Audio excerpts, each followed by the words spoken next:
Shh, don't tell Trump.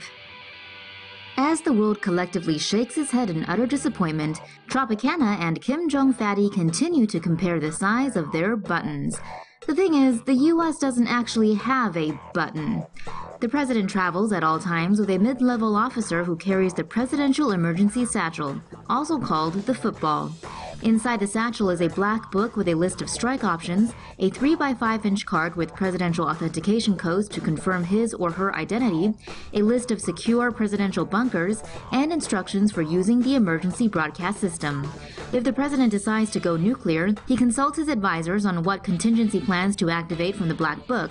Next, the president's identity is confirmed to strategic nuclear forces by reading a code off the 3x5-inch card, known as the biscuit. The president's orders are then passed down the chain of command to U.S. bomber, missile, and submarine crews around the world. The system is made to be fast, but also has measures in place to mitigate impulsiveness.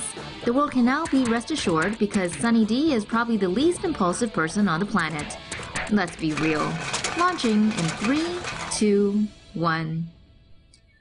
Like the Rocket Man Drumpf soap opera? Keep watching. North Korea blew up one of its own cities by accident. North Korea fabulously blew up one of its own urban cities accidentally during a ballistic missile test last year. Last April, when Kim Jong Fatty shot off a Hwasong-12 intermediate-range ballistic missile, it sadly couldn't even deliver a short range. Instead, it crashed in the city of Tokchon, located about 2 hours from Pyongyang. The missile was launched from the Pukchang airfield, but things went haywire as it flew 24 miles to the northeast, blowing up industrial or agricultural facilities in Tokchon.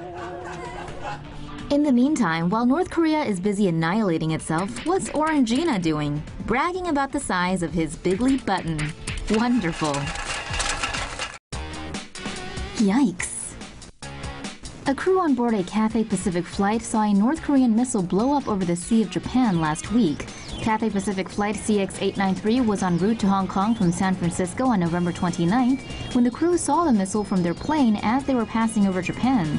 Those on board had a first-row seat to watch the DPRK missile blow up and fall apart on re-entry. The crew immediately contacted Japanese air traffic control to report the incident. Cathay Pacific says it has no plans to alter its routes in the region. It's not like you really have to worry about the North Korean missiles anyway. It's the US ones you need to watch out for. Pyongyang's launched its latest ballistic missile test last Wednesday despite international sanctions and warnings. Ooh, sanctions and warnings. How easily can the U.S. declare nuclear war? U.S. President Donald Trump says the U.S.'s nuclear arsenal is far stronger and more powerful than ever before, after warning North Korea that their provocations would be met with fire and fury. Amid the escalating tensions between the U.S. and North Korea, some have expressed concern over whether a war, specifically nuclear war, is imminent, and how easily the U.S. president could make that happen. The U.S. Constitution gives Congress the power to declare wars and authorize funds to support them. The president would normally appeal to Congress for authorization if he wants to declare a war.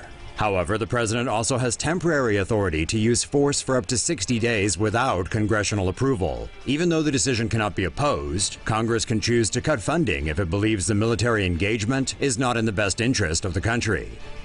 Under international law, the U.S. may only use military force against another sovereign state if it faces an imminent, unprovoked, and certain threat.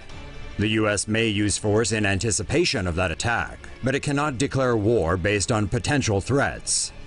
Or the U.S. could declare war after receiving authorization from the UN Security Council, in which it serves as a permanent member. However, other permanent members, such as China and Russia, could use their veto power to prevent the U.S. from taking action. The U.S. and North Korea came very close to war in 1994, after Pyongyang announced its intention to withdraw from the Nuclear Non-Proliferation Treaty. The crisis was reportedly resolved after a top-level diplomatic meeting of former U.S. President Jimmy Carter and former DPRK leader Kim Il-sung. U.S. to put missile defenses to the test. It used to be the more Kim Jong-un ran his mouth about raining nuclear Armageddon down on the U.S. and her allies, the dumber he looked. Except now, Washington is taking the plump dictator seriously, and more specifically, the Pentagon is testing U.S. defenses for a North Korean attack. In May 2017, the military will run 2 weapon systems through a simulated North Korean missile launch against the U.S. mainland. The first test will see a U.S. Navy vessel launch an upgraded Standard missile somewhere in the Pacific Ocean. This baby comes equipped with an enhanced warhead and booster, basically meaning it can travel much farther than previous models. The idea here is to see if this new missile can shoot down a North Korean missile soon after deployment. The second test, reportedly scheduled for late May, is arguably much more important. This will see ground-based interceptor missiles fired into the Pacific from bases in California and Alaska. Their mission? Take out an incoming North Korean ICBM before it reaches the U.S. The problem with this system is that it's only been half successful in past tests. Sound concerning? The Pentagon seems to think so. In a recent report, they said they had limited defense capability against simple missile threats from Pyongyang and Iran. In other words, if the Ayatollah, Mr. Un, or another supervillain decides to go nuclear, there's a slight chance part of the U.S. could be toast.